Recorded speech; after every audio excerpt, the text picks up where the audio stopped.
سلام علیکم. علیک سلام. عذر میخوام ولی من شما رو به جا نیاوردم.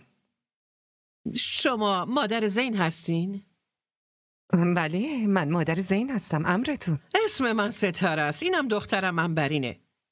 پسر شما 6 ماهه که داره با دختر من وقت میگذرنه و از عشق و عاشقی تو گوشش میخونه. بعدش هم وقتی که دختر من بهش گفته بیا خواستگاری، کلی بهونه آورده. بعدش هم میگه یه دوستی موقت بوده. به نظر شما تو جامعه ما این کار درستیه؟ متاسفم که اینو میگم ولی اینو باید موقعی میومدید میپرسیدین که دخترتون با پسرم دوست شده بود. اون موقع بهتون میگفتم تو جامعه ما دختر و پسر اجازه دارن چه کاری را انجام بدن و چه کاری را انجام ندن. خانم پسر شما 6 ماهه همش به من دروغ میگه و بهونه پشت بهونه میاره. وعده وعید میده که من میام خواستگاریت. خب نباید گولشو میخوردی. اصلا به نظر من یه پسر خوب پیدا کن، با یه خانواده خیلی خوب وصلت کن. اینجور پسرها همینن دیگه عزیزم، دروغگو، حیله‌گر. تو باید حواستو جمع میکردی. تو این شرایط هم خودتو زود بکش کنار، چون همه چیز میفته گردن دختر. دیدی؟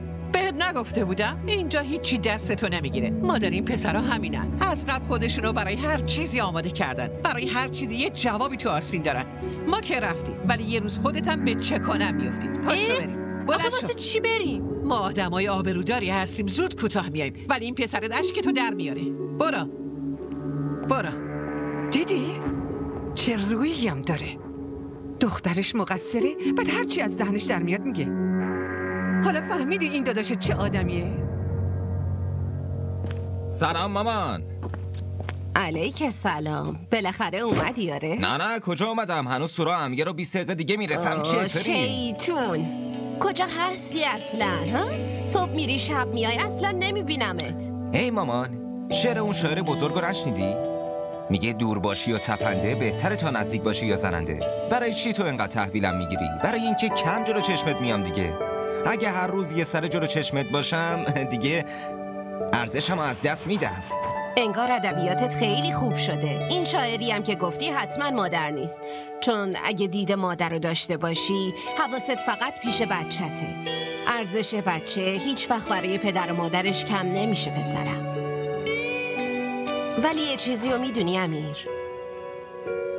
تو اصلا در مورد زندگی جدی نیستی پسرم. مامان کی بهت گفته که من در مورد زندگیم جدی نیستم؟ یعنی خودم نمیبینم نه؟